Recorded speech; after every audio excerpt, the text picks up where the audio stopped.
Fala pessoal, bom dia, boa tarde ou boa noite para o momento que vocês estiverem assistindo esse vídeo. Bom, esse vídeo vai estar sendo postado no YouTube, está sendo gravado no meu Instagram. Eu sou o Zaron, passem aí no meu Instagram, deixa o like, se inscreva no canal e bora pra cima, hashtag somos loucos. Vamos fazer aqui um podcast, vou chamar meu convidado, que vocês vão conhecer. E deixa eu convidar. Vamos lá. Hoje vai aí.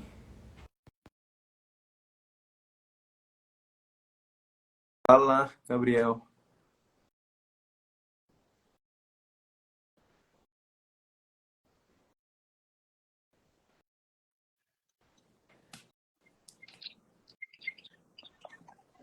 Boa Fala, tarde, Guilherme. Zanon. Beleza? Tudo jóia? Aí sim. Aí, tá certinho? Isso, tá perfeito aqui, a imagem e som, Beleza. viu? Eu já falei aqui com o pessoal, já introdução, né? Vai ser postado no YouTube e a live está sendo gravada no Instagram. Hoje vai ser um podcast aí aqui no Zcast, né? O primeiro episódio. A gente vai estar começando aí, talvez, série, né? E hoje está aí com o meu grande amigo Adriano Rocha, um psicanalista. E a gente vai entrar aí nessa parte aí da mente humana. Ele vai explicar quem ele é, como que a psicanálise pode te ajudar e vários temas aí relacionados à mente humana. Adriano, se apresenta aí e seja muito bem-vindo. Obrigado aí por você estar aqui comigo nesse primeiro episódio aí. Seja muito bem-vindo e fale aí quem é você e o que que você estuda. Ok, Zara, muito obrigado novamente pelo convite. É uma honra estar aí inaugurando essa participação com vocês, viu? E vamos falar um pouquinho aí da psicanálise hoje. Vou me apresentar então. Eu sou psicanalista clínico e psicanalista didata e hipnoterapeuta, né? O psicanalista clínico atende pacientes, didata, porque eu atendo alunos e também dou aula também de psicanálise, e hipnoterapeuta, tá bom? E continuamos estudando aí com outras formações aí, agregando novos recursos cada vez mais. Me coloco à disposição aí para perguntas, o que vocês precisarem. Então, fala para o pessoal aí o que que te motivou a estudar psicanálise? E fala o que é também a psicanálise, como ela pode ajudar as pessoas, assim. Certo, muito boa pergunta. O que me motivou foi principalmente essa era pós-pandemia, né? Nós estamos aí vivenciando uma pandemia emocional, a pandemia não acabou, né? As questões humanas se intensificaram demais pós aí a pandemia do Covid, e foi onde eu realmente resolvi estudar essa área e atender os pacientes e crescer bastante nessa área que tá crescendo tanto, que é essa área da saúde mental, né? Essa área da psicoterapia. E então essa foi a minha motivação, poder ajudar as outras pessoas cada vez mais, pois a gente está crescendo muito no mundo em recursos materiais, a inteligência artificial está vindo com tudo aí, né? Mas a gente está precisando cada vez mais de pessoas que cuidem da saúde emocional do outro ser humano. A gente está precisando de seres humanos no mundo, né? Tá?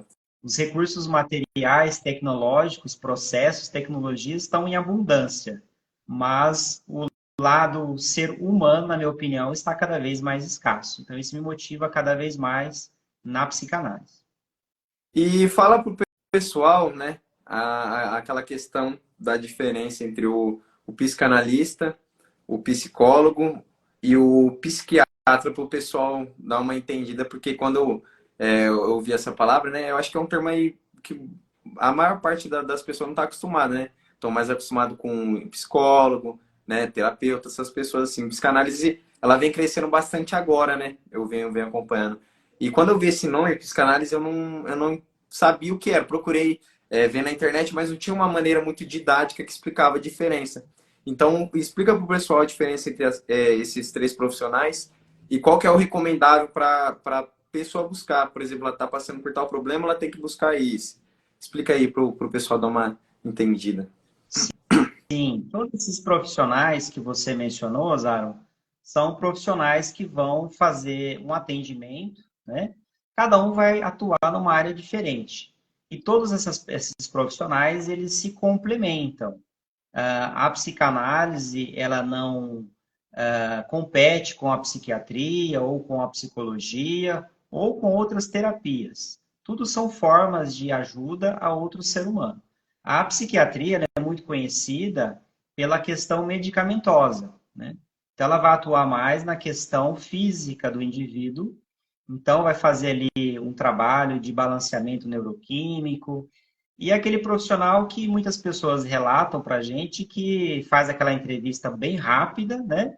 E já pega e manda ali a receita, e você vai tomar ali um remédio para tentar ali aliviar algum sintoma que está muito forte, muito de emergência na vida da pessoa. Então, esse é o psiquiatra. É aquela pessoa que é formada em medicina, né? O psicólogo, ele é da área da psicologia, no caso vai tratar a mente da pessoa, mas na questão mais comportamental, né? O psicólogo, ele pode, ali no último ano, estudar um pouco de psicanálise, mas ele atua geralmente mais na questão comportamental. É aquele profissional que fez ali a graduação e vai fazer ali os psicodiagnósticos juntamente com o psiquiatra e vai formular ali alguns diagnósticos, vai focar bastante na questão dos sintomas presentes na vida da pessoa, né? Então, é da área da saúde psíquica comportamental. Já o analista, o psicanalista, ele não vai focar somente no sintoma, ele vai investigar juntamente com o paciente a origem daquele sintoma. Seja uma ansiedade crônica, seja uma depressão, seja uma questão que é de trauma na vida da pessoa. Então, várias questões que estão ali comportamentais, às vezes até doenças psicossomáticas presentes na vida da pessoa, mas o foco não vai ser tratar o sintoma, e sim investigar de onde surgiu esse sintoma.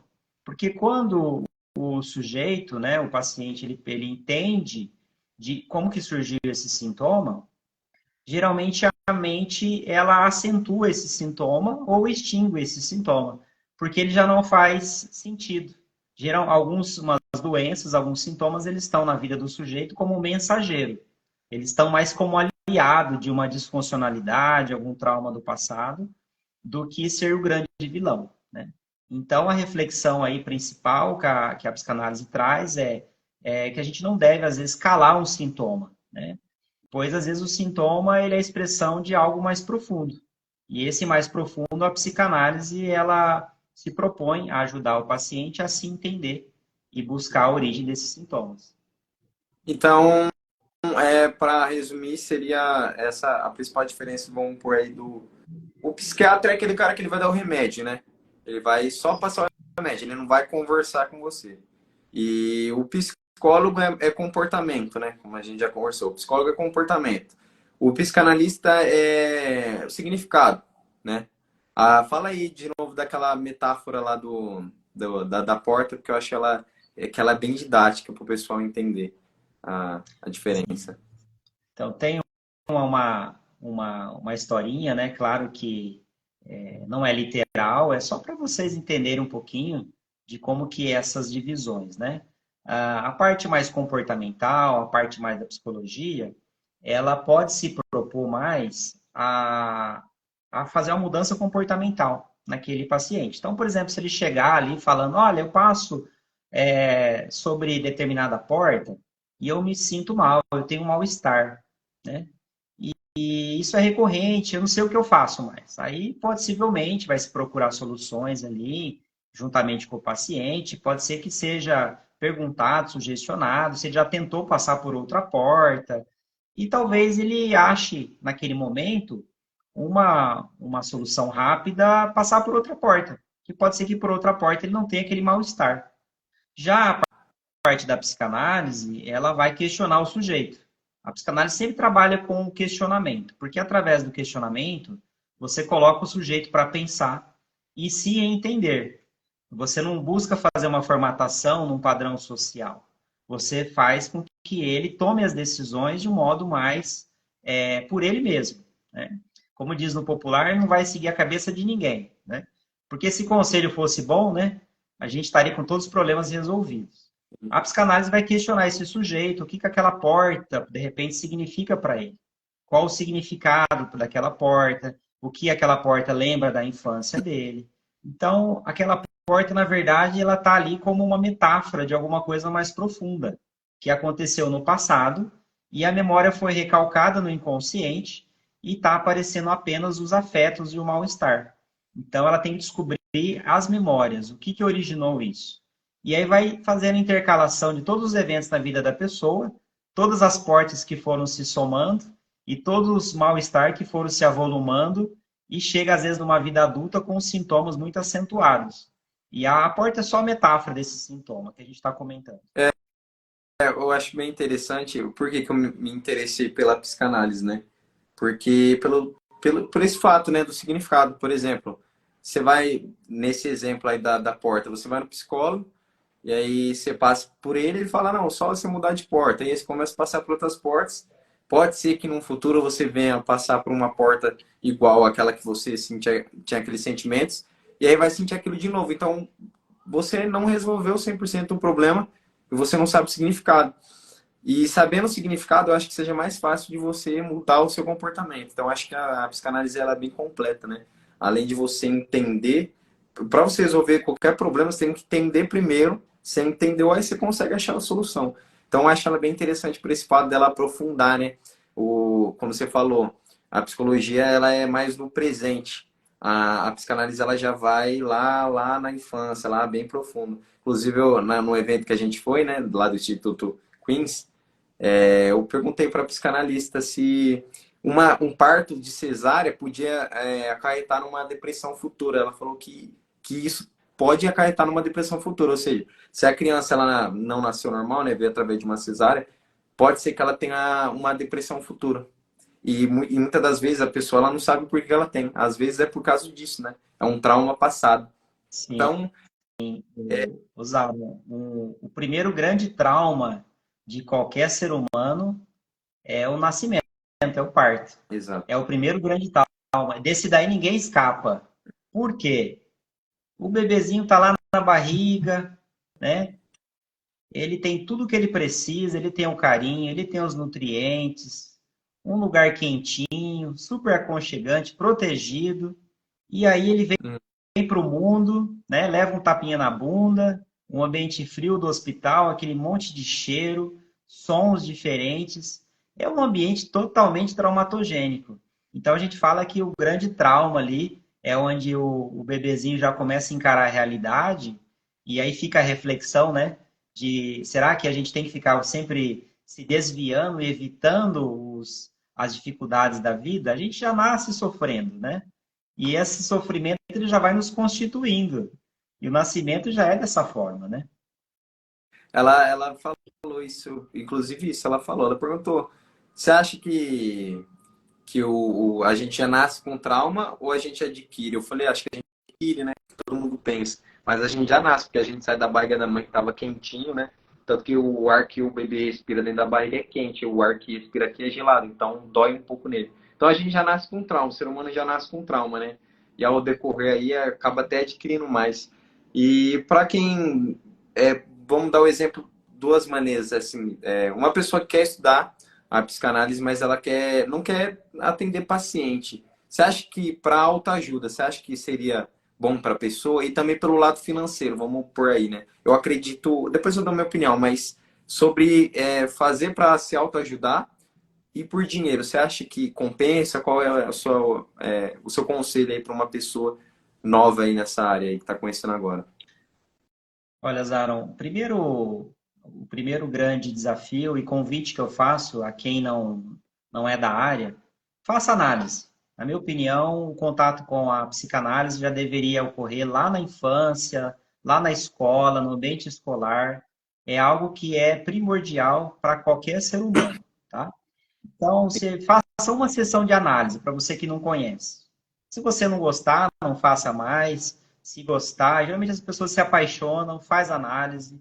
elas resolvem muitas coisas ali que estão ocorrendo na vida delas e ressignificam, e muitas se tornam até alunas e alunos depois, né? Porque vira um estilo de vida.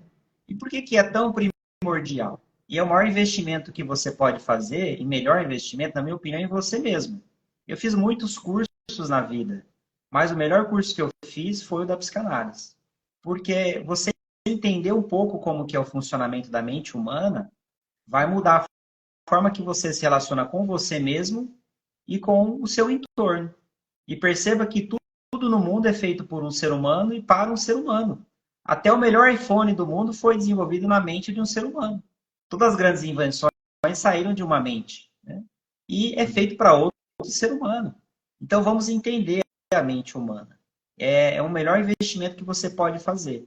Daí vai ter subjacente todas as outras áreas da sua vida. Naturalmente, você vai ter ali o melhor relacionamento familiar, o melhor relacionamento amoroso, a questão profissional, a questão do financeiro, tudo se interconecta com essa base, que é você ter um autoconhecimento, e a gente até amplia isso para um auto-reconhecimento. A psicanálise é mais do que autoconhecimento, ela é um auto-reconhecimento, porque é algo que sempre esteve dentro de você, e você vai reconhecer e se entender. É algo que estava inconsciente e você começa a trazer para o consciente. É você se inventariar. É como se você começasse a escrever o livro da tua vida. Você se entender. Se a gente não nasce com um manual. E com a psicanálise a gente começa como se escrever um manual de funcionamento. E esse manual é único. A análise ela é muito pessoal. Usaram fazendo as análises dele vai ser totalmente diferente de um outro sujeito. Porque às vezes o mesmo sintoma se expressa em duas pessoas, mas o simbolismo, a subjetividade que originou aquilo é único. Então, cada paciente é um ser único. Não tem um manual, um protocolo que vai caber a todas as pessoas. Não tem uma produção em série para as pessoas da mente, a parte da mente. É só você pensar o seguinte, né? O que uma vez um amigo meu me falou. O Hitler era uma pessoa, o Bill Gates é uma pessoa, Barack Obama é uma pessoa, o Neymar é uma pessoa. Então, se você entende de mente humana, você entende de tudo, né? Para vendedor, para qualquer coisa, se você entender de mente humana, você sabe como lidar melhor com as situações da vida, né? Entre você sabe como ajudar o outro e como ter os melhores relacionamentos possíveis, né? Então, acho que é uma área que assim todo mundo deve estudar, não só, né, para seguir, mas também para si mesmo, para se conhecer, para saber o seu propósito de vida, que é o que você fala bastante, né? Do propósito de vida. E aí agora eu vou falar sobre as perguntas, né? Que aí eu fiz a enquete lá no canal e perguntei para os amigos o que eles perguntariam se para alguém que tem sobre a mente humana, né? Um psicanalista. Inclusive, né, gostaria de agradecer aqui quem está acompanhando a live, o Jeffter aqui, o Carlos, todo mundo que está aí. E vocês fiquem à vontade para mandar pergunta, viu? Que aí o Adriano aqui ele vai responder. Eu vou pegar as respostas aqui que eu separei, as perguntas, né, na verdade. E vamos lá para a primeira. A primeira foi lá no YouTube. O nome do canal é Anônimo QX9JR. Ele falou assim: quais são os hacks do cérebro que podemos utilizar como estratégia no nosso crescimento pessoal? Hack, para quem não sabe, é como se fosse uma trapaça, uma maneira de driblar, né? E ele não especificou, mas Adriano, você quer que eu faça aqui a parte do comportamento e aí depois você do significado? Isso, pode ser. Ele não especificou, mas como eu acho que você pode utilizar hack, né? Uma trapaça assim. Vamos dar o exemplo, como eu falei num vídeo meu, DPA. Se você for lá no meu canal, o penúltimo vídeo é sobre DPA, depressão, procrastinação, ansiedade, passado, presente e futuro. Vamos usar essas três aí, que é o que mais afeta as pessoas no dia de hoje, principalmente os jovens, né? A depressão é passado, é alguma coisa que aconteceu no seu passado, uma felicidade que você tinha e não tem mais, ou uma culpa que você sente. Procrastinação é no agora, você só procrastina no agora, e ansiedade, pensamento no futuro. Então, vamos começar da procrastinação. Eu acho que um hack assim, comportamental para você mudar e passar por cima da sua procrastinação, eu acho que uma estratégia que eu uso é você não pensar. Tem certas situações que você tem que pensar para depois agir, né? Eu acho que para você vencer a procrastinação, é você agir para depois pensar. Por exemplo, Você determinou que você vai correr, vai fazer 5 km correndo. E aí chega ali, bate o horário ali de você ir correr, e aí você tá no sofá, comendo salgadinho, assistindo uma TV. Aí você pensa, não, vou deixar para amanhã, bate aquela preguiça. Só que você sabe que amanhã você também não vai fazer. Eu aconselho você a agir para depois pensar. Por exemplo, você dá um pulo do sofá, não pensa, bota o tênis, e aí você deixa para pensar quando você já estiver lá no percurso, lá nos 2 km. Aí você pensa, putz, já tô aqui. Aí não tem como voltar atrás, né? É o que eu falei num vídeo também. É mais difícil você abrir o livro e ler do que ler. É mais difícil você ir treinar do que treinar. Mais difícil você tomar atitude, a iniciativa, que é o passo mais difícil, do que fazer aquilo que você se propôs. Ah, tô com preguiça de lavar a louça. Conta até 5, dá um pulo e vai. Aí quando você já estiver lá ensaboando o prato, aí você pensa, putz, acho que essa é um hackzinho assim para você passar por cima da procrastinação. É não pensar, é agir. A ação mata a procrastinação. E sobre o passado, que é a depressão, e o presente, que é a ansiedade, eu acho que um hack para você passar por cima disso é você estar presente no momento, né? Clóvis de Barros fala, 200% no presente você tem que ver. Então você pega, vai para algum lugar movimentado, alguma praça onde tem bastante movimento, e aí você começa a analisar as coisas que estão ao seu redor sem fazer julgamentos, né? Você começa a analisar. Acho que esse é um hack. E vai fazendo isso conforme vai passando o tempo, porque hack é uma coisa temporária, né? Uma coisinha pequena. Então, para você matar essas coisas de uma vez, você tem que ter disciplina para matar a procrastinação e tem que estar sempre presente nos momentos. Eu acho que essa é a maneira de você mudar o seu comportamento com esses hacks e ir aprimorando isso conforme passa o tempo. E aí, a parte do significado, o Adriano fala aí. Muito bom essas estratégias, essas dicas que você passou, Zara. Eu queria acrescentar mais algumas informações que são o seguinte. A psicanálise, ela inicialmente, ela não vai trabalhar no comportamental, mas Uhum. na investigação dessa mente desse sujeito. Esse sujeito que ele é sujeito ao seu inconsciente, ao inconsciente dele. Então ele age daquela forma, ele vai descobrir por que que ele faz aquelas escolhas. E muitas vezes são escolhas que não são escolhas racionais. Porque no final o ser humano, a parte racional dele é minoria no aparato mental. Rapidinho, pode continuar. Tá bem, tranquilo. E aí, o que acontece? Então, inicialmente, a psicanálise ela vai trabalhar com essa investigação do inconsciente desse sujeito. Ele vai se entender. Numa segunda fase, a psicanálise ela vai para o comportamental. Porque o sujeito se conhecendo, ele vai escolher como ele vai comportamento, como que ele vai se comportar. E aí já não vai ficar naquele automatismo em que ele vai fazer as coisas para agradar o outro, porque a manada, a massa está fazendo. Ele vai se entender, ele vai tomar a decisão se ele quer mudar ou não.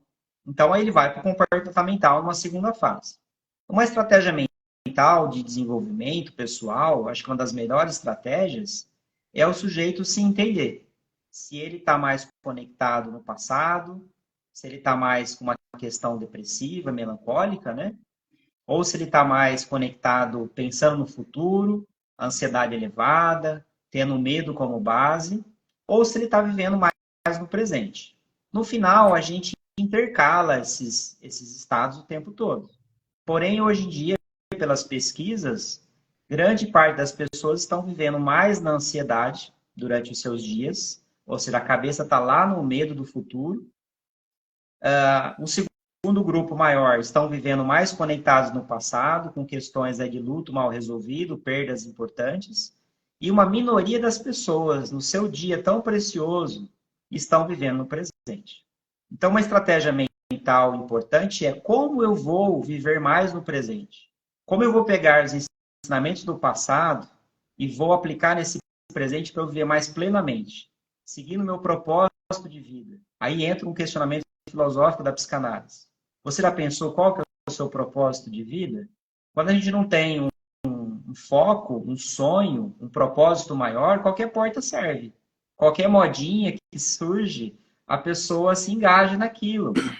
Então, eu acho que uma estratégia muito importante é essa questão de se conhecer para conseguir viver uma vida mais no presente. Para quando chegar lá no final da vida, não ficar com o pesar do passado.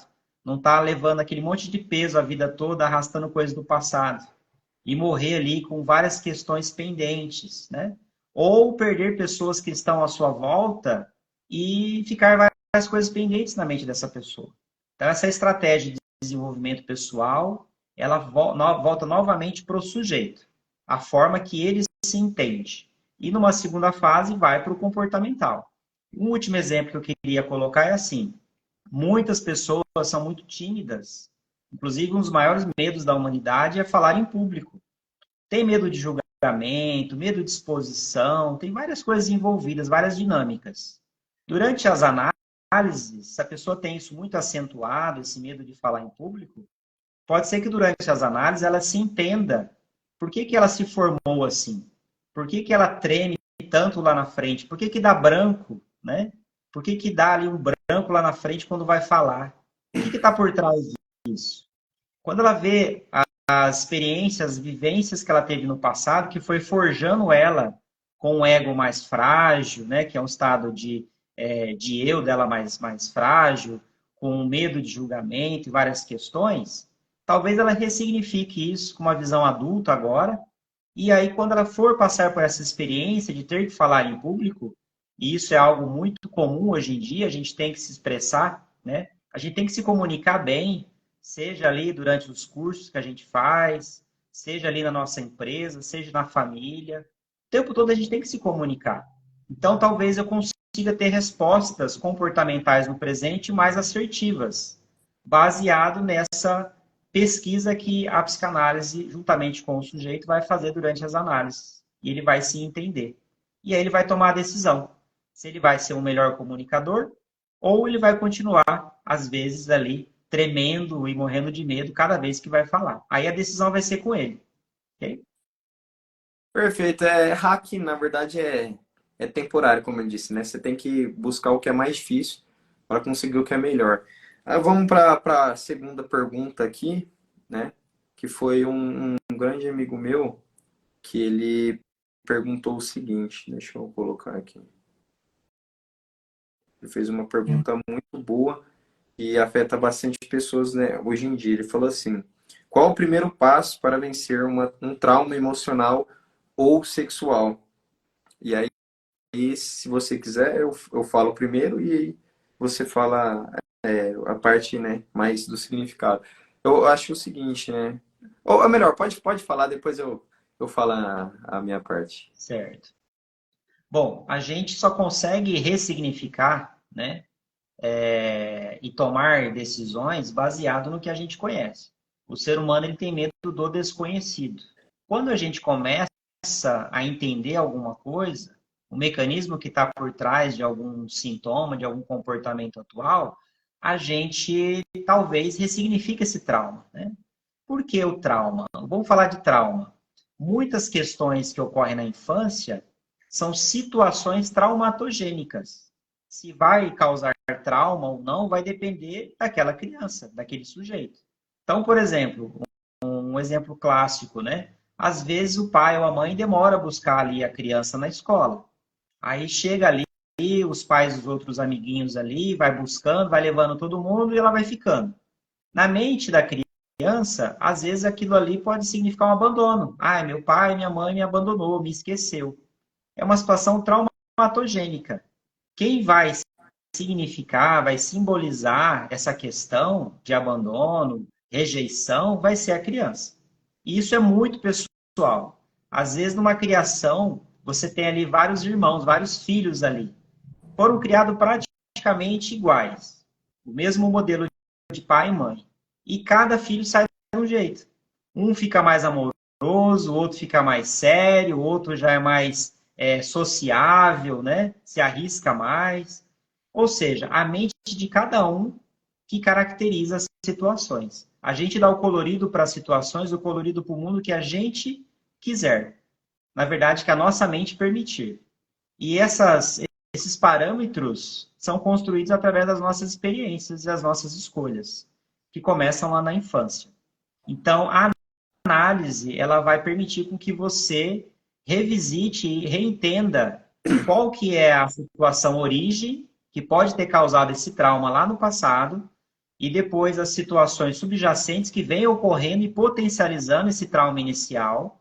E aí você se entendendo, você consegue trazer à luz da consciência esse fato, esses fatos, e aí você toma as decisões mais assertivas enquanto adulto.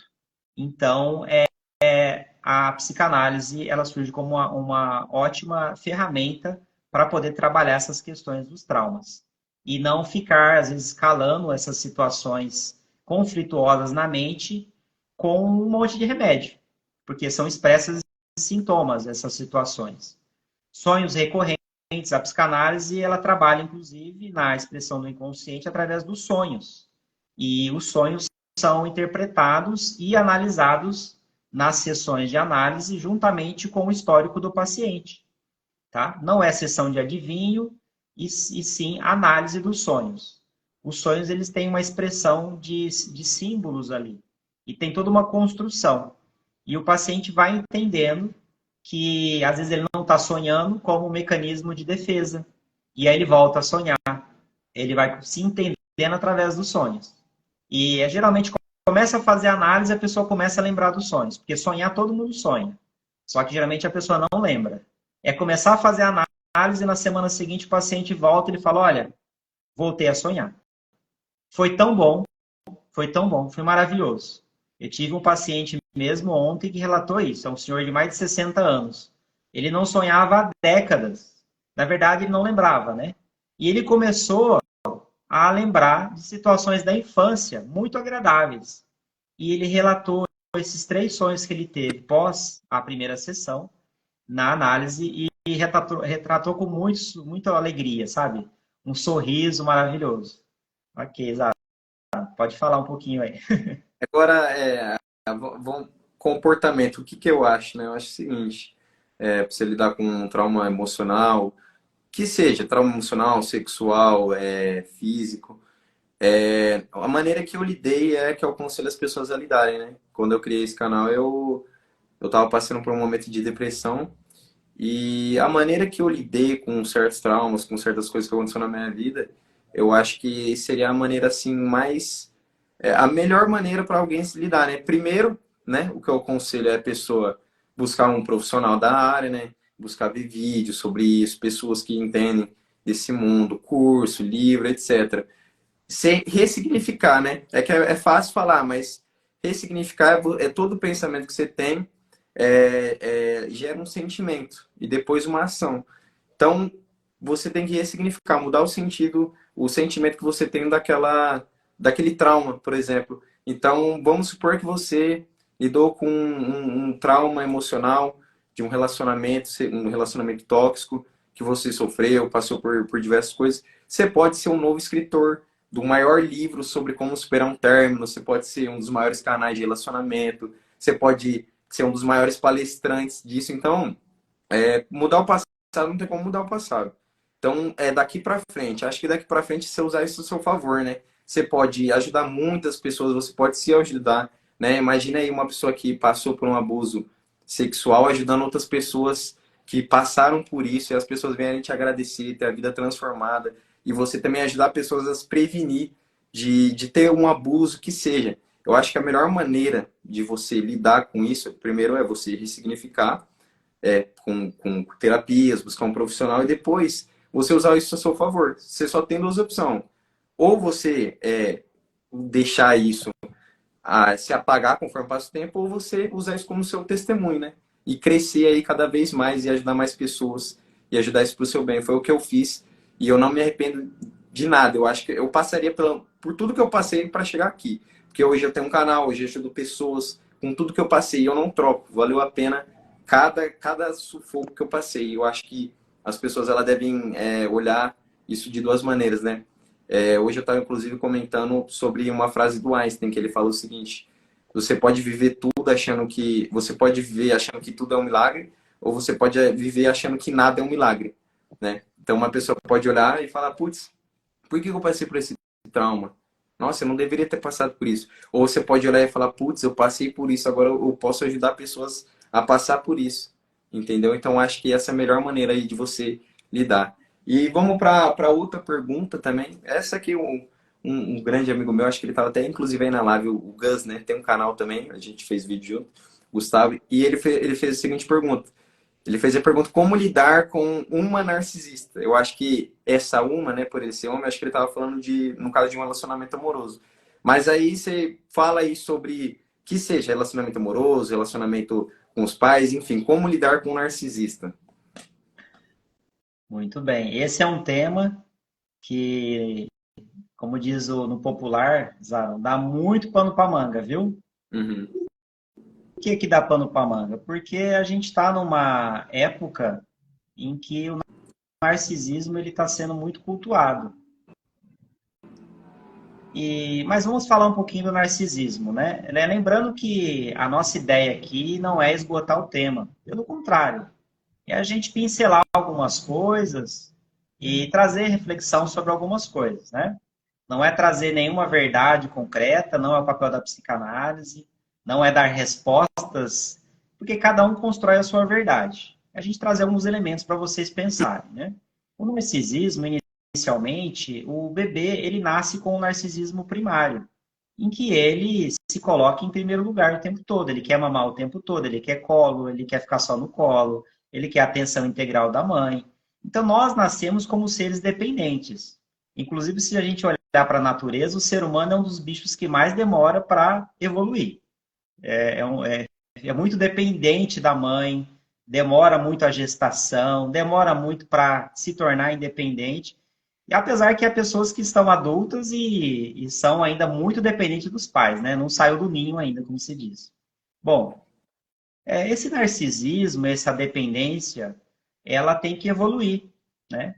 Em algum momento, esse narcisismo primário, ele tem que desfocar de si, e a pessoa tem que começar a perceber que ele tem um outro, né?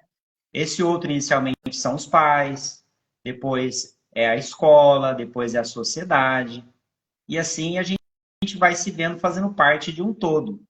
E como parte de um todo, eu não posso querer que tudo seja no meu tempo, da minha forma. Quantas pessoas vocês conhecem que de repente tem esse comportamento? A pessoa pede uma coisa, se você não faz naquele segundo, a pessoa vira e fala assim: deixa que eu faço. Né? Então, nem tudo é no tempo que a gente quer. A gente talvez sofra menos se a gente entender que as coisas têm o tempo delas. Durante a análise, por exemplo, a gente não fica com uma angústia que o paciente ele se cure logo na primeira sessão. Por quê? Porque ele vai ter o tempo dele. Na jornada de vida, a gente tem o nosso time, como se diz, né? Cada um tem a sua. Umas pessoas são mais. Tem um pensamento mais rápido, outras pessoas demoram um pouquinho mais para entender algumas coisas. E tudo bem. E talvez essa seja uma coisa muito importante, um fator muito importante para o relacionamento conosco. Às vezes a gente se cobra muito, ou não se cobra nada, somos muito acomodados, ou somos muito autocríticos, e a gente acaba deslocando isso para o nosso meio social. Será que cada um de vocês aí está no nível de autocrítica muito forte? E ao se autocriticar, está deslocando para o seu entorno? É aquela pessoa que o pessoal fala assim: nossa, mas fulano é chato, hein? E qual que é o desafio? Talvez o desafio seja buscar o equilíbrio.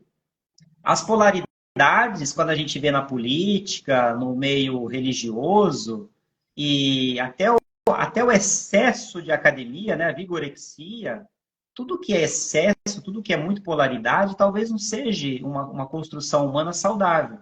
Talvez a gente tenha que buscar essa regulagem para algo que seja mais equilibrado.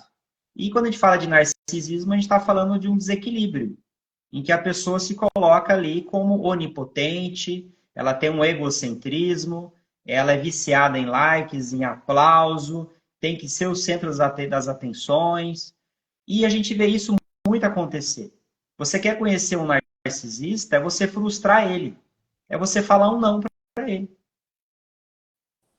E a gente tem que entender que, às vezes, o não que a gente está falando para aquela pessoa é um sim para a tua qualidade de vida. Às vezes a gente tem pessoas que falam muito sim para o outro para ser bonzinho e ser validado, mas no final tá falando não para ele o tempo todo, ou não para ela o tempo todo. E tá adoecendo. E tá na dependência afetiva, e está querendo agradar todo mundo. E aí tem uma frase muito comum, né? Que vale para muitas questões, que os excessos escondem uma possível falta. Vamos tomar cuidado com esses excessos, essas polaridades, pois geralmente tem alguma coisa que está faltando naquele sujeito, naquela vida, e vamos observar isso. E como lidar com o narcisista? Bom, a gente vai lidar baseado como a gente está naquele momento de vida. Tem pessoas que se sujeitam a um narcisista por dependência afetiva, ganho secundário e tudo mais. E esse sujeito tem a verdade dele. Ele tem o ônus e o bônus das ações e das atitudes dele. Bom, mas com o narcisista, talvez num relacionamento em que você só é demandado e você não consegue mudar essa situação, no diálogo, na troca, né, no espaço de fala, talvez seja se afastar desse relacionamento. Nem tudo nos convém, nem tudo a gente precisa se sujeitar, né? Talvez a pessoa ela tem que focar mais nela e menos se sujeitar a um narcisista ou uma narcisista, ok?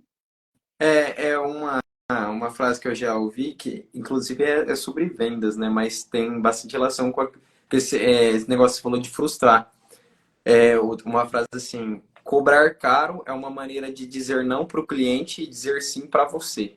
Então, isso aí serve para qualquer coisa. Você dizer não para outra pessoa, você está dizendo sim para você. E quando você diz, dependendo do que for, você diz sim para outra pessoa, você está dizendo não para você. Então, acho que melhor maneira de você lidar com um narcisista, vamos pôr aí num relacionamento amoroso, é você realmente quebrar os laços, né? Que eu já vi uma psicóloga falando que o narcisista ele nunca rompe os laços, né? Ele sempre volta para jogar as migalhas. Então, quem tem que romper o relacionamento com o narcisista é você, porque ele nunca vai romper, ele sempre vai deixar no ar para confundir a sua mente, para te manipular, para ter ali o sentimento de posse. Então, acho que seria romper mesmo, né? É só você pensar o seguinte: é realmente uma pessoa dessa que eu quero para minha vida, uma pessoa narcisista, é realmente essa pessoa que eu quero que seja o pai ou a mãe dos meus filhos, né? É você pensar no futuro e relacionado a um pai ou uma mãe que você às vezes não tem como você romper o relacionamento, eu acho que a melhor maneira é você primeiro identificar, né? Analisar, buscar também ajuda psicológica, que é muito bom. Você identificou, é você se colocar acima dele, né? Na parte de dizer não, por exemplo, né? Ah, você identificou que ele é narcisista, então você não vai fazer tudo que ele te pede. Você vai saber lidar melhor. Então, acho que é identificar e, dependendo do caso que for, é você romper e aprender a lidar com esse tipo de pessoas, porque hoje em dia o que mais tem é isso, né? Hoje em dia tem bastante. E, Adriano, fala aí para as pessoas uma diferença também que eu acho que muitas pessoas têm na cabeça uma dúvida. É o seguinte: qual que é a diferença do psicopata, do narcisista e do sociopata, para o pessoal? Ok, sim. O psicopata geralmente é aquele indivíduo que ele nasce com uma questão mais na formação do cérebro dele. Diríamos que na área emocional do cérebro dele, no sistema límbico, ele tem um embotamento, não desenvolveu bem aquela área. Então não vai processar muito bem questões sublimes pelo outro. Por exemplo, a empatia, o amor pelo outro, essas questões humanas mais sublimes. Ele tem uma questão física ali na formação. Essa questão física, ela aparece inclusive em exames de imagem modernos. Você faz ali alguns testes, pede para a pessoa, por exemplo, assistir ali uma cena em que alguém está sendo torturado, sabe? Uma violência. E essas pessoas, elas geralmente elas não se solidarizam com a dor do outro. Então, no exame de imagem, vai aparecer ali na ressonância que algumas áreas do cérebro dessa pessoa não se ilumina, não é ativado tão bem quanto uma pessoa que tem essa formação correta do cérebro. Geralmente, quem é psicopata tem pais que também têm essa desformação, tem um problema também na formação do cérebro. E o sociopata é aquele indivíduo que, por questões das vivências ali, da criação dele infantil, ele passou por tantas questões ali de violência, um ambiente ali traumático, sabe? Um ambiente falho, um lar disfuncional, falhou tanta coisa, e aí ele acaba não tendo essa empatia tanto pelo outro também. Imagina, por exemplo, que a pessoa ela mora num espaço ali que ela vê tiro todo dia, ela vê gente morrendo o dia todo, ela vê sangue. Às vezes a pessoa trabalha ali numa área criminosa, que ela tem que matar outra pessoa também, tem que cobrar dívida, tem que torturar. Então ela vai se dessensibilizando. O cérebro dela nasceu com a capacidade, mas às vezes ali durante a gestação a mãe já não foi uma mãe suficientemente boa. Aí o bebê nasceu, a mãe não cuidou bem desse bebê, não ensinou ali para esse bebê a questão de estar presente, de cuidar, de olhar no olho, de amamentar corretamente. E aí ele vai crescendo disfuncional, sem se preocupar muito com o outro, como meio de sobrevivência. Essa é a questão mais do sociopata, né? E depois a gente vai ter aí o narcisista, que é um modo de funcionar. A gente tem uma fala que é assim, todo psicopata é um narcisista, mas nem todo narcisista é um psicopata. Porque o narcisista é uma forma de ser, é uma construção de acordo com a histórico dessa pessoa. Então, um exemplo, né? É uma hipótese, a gente não fala nada de modo taxativo, porque cada indivíduo, cada sujeito é único e vai ter uma construção muito única. Então, por exemplo, uma criança que ela não foi frustrada, não teve o que a gente chama de castração na infância, não foi apresentado as leis para essa criança, ela não ouvia não, tudo era sim, ela era o reizinho bebê, ela foi criada com tudo que ela podia, do bom, do melhor, só psicologia positiva. Se a professora falasse alguma coisa desse aluno, a mãe ia lá e brigava com o professor, brigava com a escola, ou trocava de escola. Essa pessoa nunca foi errada. Se tinha desentendimento com um coleguinha, ia lá e brigava com a mãe do coleguinha. Então foi super protegido, como um reizinho. Essa pessoa, ela acha que ela cresce no modo de funcionar que ela é o centro do universo, que todo mundo tem que servir ela, né? Pode ser que ela cresça se achando o centro do universo. E aí esse modo de funcionar infantil é levado para a idade adulta. É um exemplo, né? E aí uma construção que ocorreu desde a infância, vai ter uma cura para isso? Dificilmente. Dificilmente. Só se a pessoa nascer de novo. Tem coisa que não tem cura, é uma construção mental. Essa construção mental não tem como eu deletar, não tem como eu apagar, né? O que geralmente se faz com uma pessoa que não é empática, uma pessoa que é muito egocêntrica, se ela procurar análise, porque às vezes ela nem procura, porque ela acha que ela não precisa, que ela acha que ela está sempre certa, o que se faz de trabalho é que mostrar que todas as ações dela têm causado um reflexo no entorno dela. Ela tem que perceber. Então você começa a inverter. E se fulano fizesse com você? Então você começa a tentar trazer para a consciência dela que ela não tem que ser só servida, que ela não está sempre certa. Mas é algo meio difícil. É difícil. O relacionamento com os narcisistas patológicos é muito difícil. É muito complicado.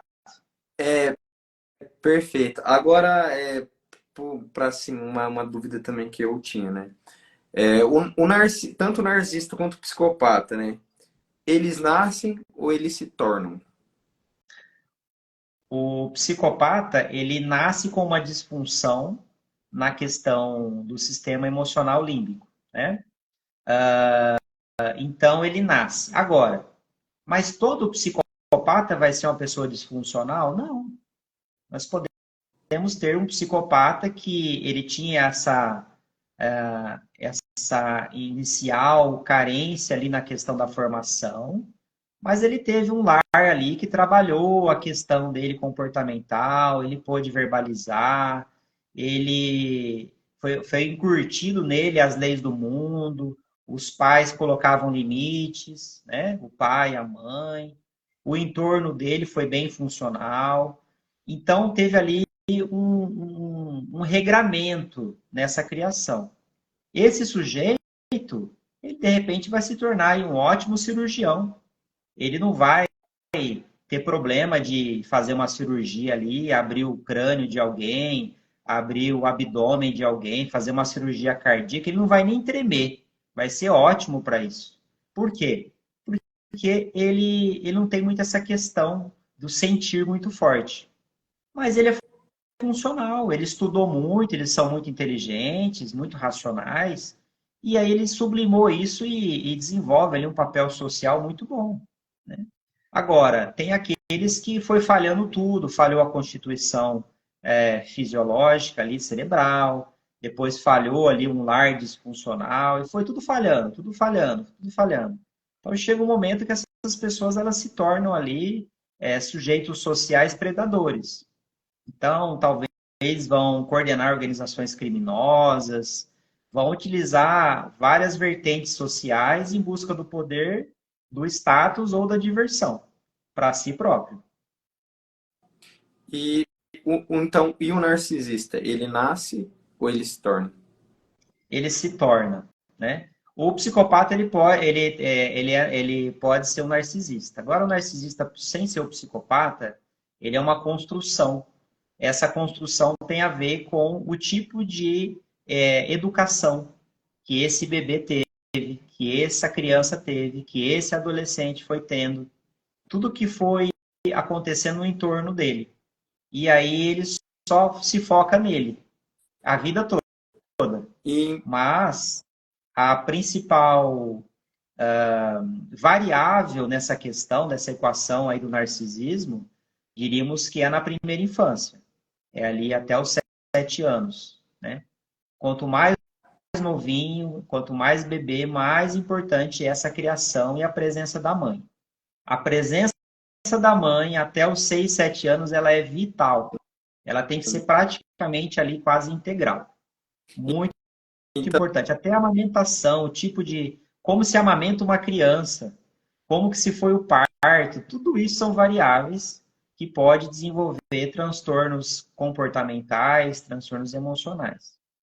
então o erro do narcisista, vamos pôr aí, quem está por trás do narcisista é os pais, né? Quem errou na criação foi os pais. É isso, então. Então, Zaron, é muito interessante essa sua pergunta. Os pais, geralmente, eles vão entregar ali para a criação daqueles filhos o que eles geralmente tiveram. Há muita repetição de padrão.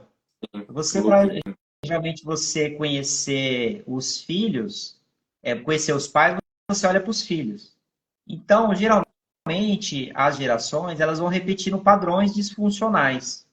Algumas gerações melhoram a geração anterior, buscando autoconhecimento, estudando, se libertando e tudo mais, né, nas questões psíquicas, e outras simplesmente repetem padrões e ainda pioram.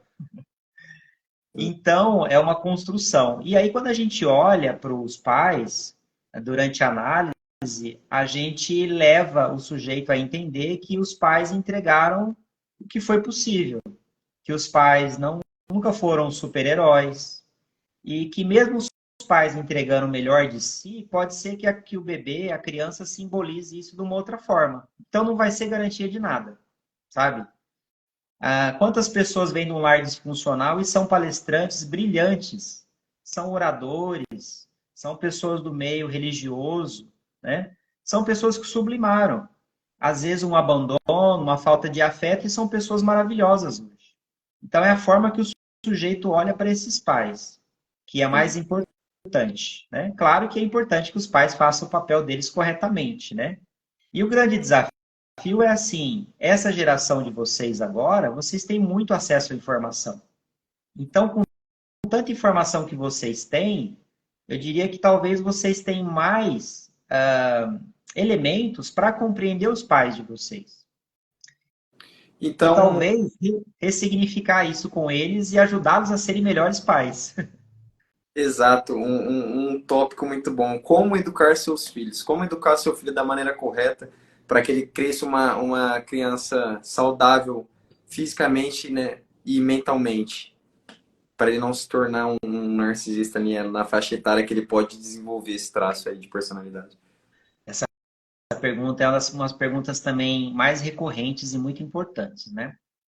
Não existe uma receita, não existe um protocolo, não existe... Existem algumas recomendações. E que recomendações são essas? Quem estuda psicanálise vai ter contato com vários contemporâneos de Freud. São pessoas que pegaram aquele conhecimento base de Freud, que foi um grande gênio, uma vida inteira de pesquisa. Ele veio da área da medicina, da área médica, e não achando todas as respostas na parte da neurologia, ele desenvolveu a psicanálise. Então, houve vários contemporâneos depois de Freud, são pensadores teóricos maravilhosos. E dentre esses teóricos, por exemplo, tem Melanie Klein. Foi uma psicanalista que ela desenvolve um conceito importante que cabe muito bem com essa sua pergunta, que é a questão da mãe suficientemente boa. O que é uma mãe suficientemente boa? É aquela que não vai dar um amor em excesso, modo ali a criar uma dependência, né? Talvez um narcisismo.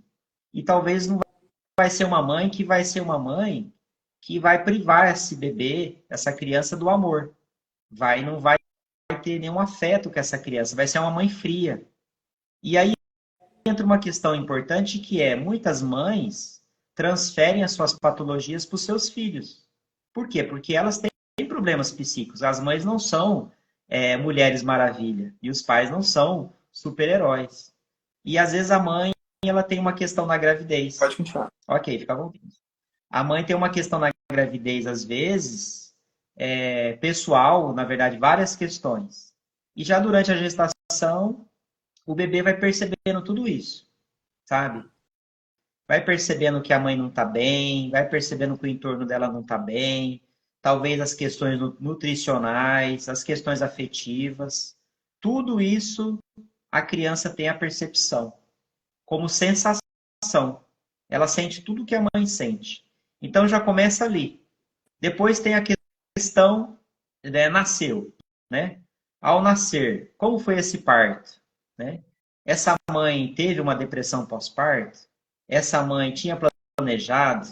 Essa criança, ela simbolizou que é uma coisa, que é uma vida que veio ali para agregar? Ou é alguém que está vindo para privar ela de não trabalhar mais, sabe?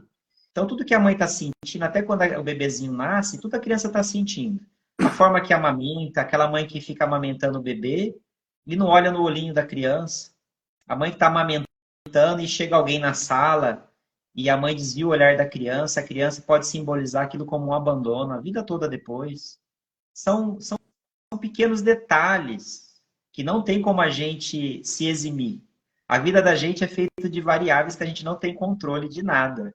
A gente só tem a certeza que a gente vai partir desse mundo. É a única certeza. O que vai ocorrer durante essa jornada, a gente não sabe de nada. Então, talvez seja essa questão do equilíbrio. Os pais terem uma questão do equilíbrio, do amor, da dedicação e da verbalização. Conversar muito, responder todas as perguntas. Se não souber, responder. Dizer que não sabe, não mentir para a criança. A criança observa muito os pais. Não o que os pais falam, né? Observa o que os pais falam, mas observa mais o que os pais fazem. O que os pais fazem tem um peso muito maior. Então não adianta falar para o adolescente, para o filho, olha, sai do celular, né? Desliga essa televisão, sendo que o pai e a mãe às vezes ficam o tempo todo no celular. Então é esse equilíbrio.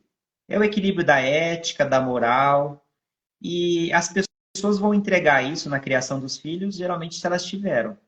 Por isso que eu falo, uma geração está alicerçando a outra geração. Nós aqui temos o poder, com a análise, com a psicanálise, de talvez reconstruirmos a nossa história numa base mais consistente.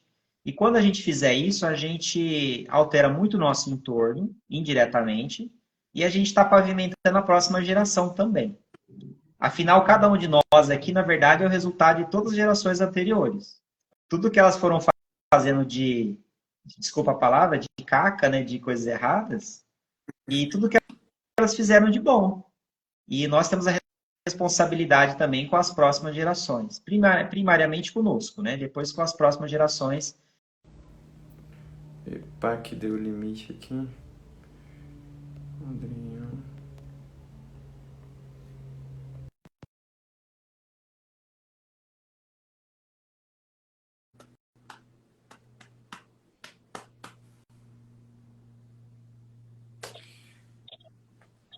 Bom, Voltamos. acabou caindo aqui, mas é isso que eu tava falando, né? Acho que é equilíbrio, não é nem. Porque você pode ver, a maioria dos narcisistas, ou eles foram muito bajulados na infância, ou eles foram muito oprimidos, né? Não é um meio termo. Então, acho que, no caso, né, seria esse meio termo mesmo.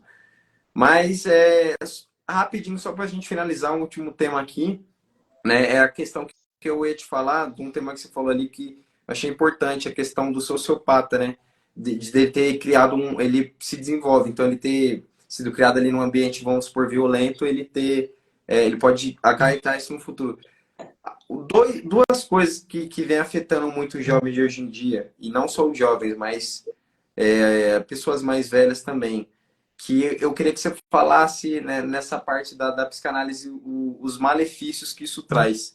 Sobre o conteúdo gore, para quem não sabe, conteúdo gore é vídeos de tortura, né, vídeo de pessoas sendo mortas, tortura, essas coisas. Qual que são os malefícios disso? A pessoa pode virar um sociopata através disso, né? E também sobre a pornografia, né? Que hoje em dia esses dois conteúdos eles estão muito fáceis de ser acessados. Se uma criança de 5 anos pegar um celular, hoje em dia ela consegue acessar facilmente esses dois conteúdos. Então, eu queria que, para a gente finalizar aqui, você falasse sobre esses dois tópicos também, que abrange aí bastante aí no dia de hoje. Muito bom, Zaro. Então vamos finalizar aí com essa questão. Bom, vamos colocar o seguinte: independente aí do rótulo, né? As pessoas elas são muito rotuladas hoje em dia. Ah, é narcisismo, é psicopata. Independente do rótulo, né? Se a pessoa ela tem alguma adicção, algum vício, que eu vou falar um pouquinho daqui a pouco. O meu desafio para cada um de vocês é a gente tratar todo mundo, né? Sem julgamento, tratar todo mundo com amor, com respeito, porque há uma construção ali da vida daquela pessoa para ela ter aquele sintoma, para ela funcionar daquele jeito. Então, não precisa de você concordar às vezes com o jeito das pessoas, com a situação do mundo, com tudo mais. Mas trate tudo com respeito, trate tudo levando em conta que cada pessoa, cada questão tem o seu tempo. Nós somos assim, inclusive, né? As pessoas têm que ter muita paciência com a gente. A gente tem o nosso próprio tempo, a nossa própria construção, a gente tem tentado melhorar, né? Então, vamos levar isso para o outro também, né? Isso é muito importante. Então, vamos tratar todo mundo, narcisista ou não, psicopata ou não, todo mundo como seres humanos. Que muito mais do que um modo de funcionar, essa pessoa é um ser humano. Com relação à adicção aí que você comentou, a parte sexual, a parte de vídeos de tortura, né? As pessoas, elas têm buscado muitas pulsões de morte. Na psicanálise, a gente chama de pulsões de morte. São essas questões que não vão trazer um desenvolvimento. São questões que nos levam para a autodestruição. Né? Essas pulsões de morte, elas são geralmente buscadas e alimentadas devido ao estado que a pessoa está. Aí, novamente, a gente entra na mente inconsciente da pessoa. A gente entra em tudo que essa pessoa já passou na vida. A gente tem um grande arquivo dentro da nossa mente. Sendo que a maior parte desse arquivo, que é o inconsciente, ele é oculto. A gente não tem as memórias do que está ali, a gente tem apenas a percepção e os afetos. A gente sente algumas coisas erradas e a gente faz escolhas erradas, baseado nessas questões inconscientes. O que vai fazer com que a pessoa tenha menos dependência ou extinga essa questão de querer consumir esses conteúdos, as adicções sexuais por compras, por os alcoolistas, os toxicomos, né, que são as questões dos tóxicos, tudo vai passar, tudo isso é sintoma. A psicanálise, ela ajuda o sujeito a entender por que ele busca essas pulsões de morte. Porque o natural do ser humano é buscar a pulsão de vida, é o autodesenvolvimento. A gente veio aqui para melhorar isso que está aí. A gente não veio aqui para botar mais uma pá de terra em tudo que está errado. Lembra que eu comentei que a gente está aqui, resultado das outras gerações da nossa família, e a gente tem condição de melhorar ou piorar a próxima? Então, se a gente ficar buscando pulsão de morte, a gente está se autodestruindo. Às vezes por uma liberação de dopamina instantânea, que não vai levar a nada.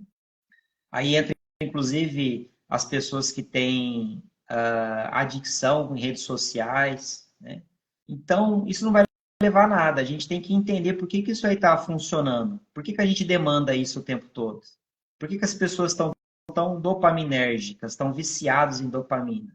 Tem que se entender. Ao se entender, esses sintomas vão se acentuando, vão se sedimentando, e o sujeito começa a fazer escolhas mais assertivas, sabe? Escolhas que têm a ver mais com o autodesenvolvimento e com a melhoria do entorno que você está inserido. Perfeito. Então, mas aí o Mikelder aqui, ele fez uma pergunta, a gente já rapidinho responde. Então, uma pessoa que consome conteúdo agora, ela pode desenvolver um traço sociopata? Conforme você vai se dessensibilizando, né? Seja porque você consome um determinado tipo de conteúdo, né? E eu vou colocar isso de uma forma mais aberta. Os conteúdos, às vezes, televisivos, né? São voltados mais para a questão do consumismo, então eles vão dessensibilizando aquela pessoa. Então, de certo modo, você vai ficando ali um sociopata. Por quê? Você vai ficando cada vez mais pensando em si, você já não se deprime ao fazer mal para o próximo, ao passar, como diz outra, a rasteira numa pessoa para subir numa empresa, sabe? Ao trair a esposa, você vai se dessensibilizando. Essas vivências que a gente vai tendo, elas moldam as nossas ações, os nossos comportamentos. Então, se eu estou só consumindo conteúdo, estou tendo os estímulos sensoriais que não me traz construção nenhuma, com certeza você vai se tornando um sociopata. Você vai normatizando coisas que não são normais. As pessoas estão normatizando, por exemplo, dores. Dor de cabeça. Eu vou lá e tomo analgésico. Mas a dor é uma expressão de algo mais profundo. Eu estou calando um sintoma. Eu estou normatizando medicamento. Eu estou com uma dorzinha estomacal. Será que essa dor constante não é expressão de uma outra questão psicossomática? Então, tem pessoas que estão normatizando muita coisa que, na verdade, não é para ser normal. Né? O sujeito tem que se autocriticar e ver o que lhe cabe. O efeito de massa está fazendo com que a gente tenha aí muitas normatizações e as pessoas estão se alienando. E sobre, aqui o Michael fez uma pergunta, o endemeopata, eu nunca ouvi falar. O que seria esse endemeopata? Olha, é uma ótima pergunta e essa eu vou ficar devendo. Esse termo aí eu tenho que pesquisar. Não conheço esse termo. Deve ser um novo termo, né? Então, o Gustavo aqui, a última pergunta, né? Ele perguntou como não ter mais a independência emocional. Acho que você tem que ter independência emocional, né? No caso, seria a dependência. Só para finalizar bem rapidinho, que até porque essa questão, né?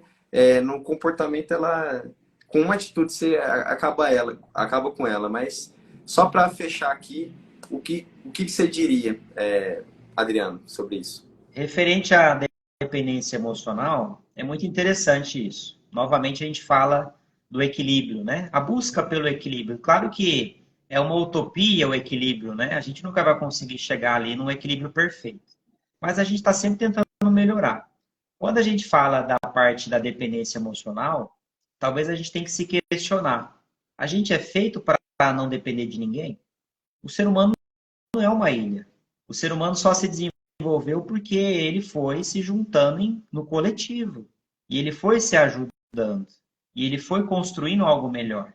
Talvez o excesso de dependência emocional, em que você se anula pelo outro ou pela outra, talvez isso não é saudável, não é construtivo. Mas nós somos feitos para viver no coletivo. Cada um de nós temos habilidades, capacidades que complementam o outro, né? E então a gente tem que se criticar, né?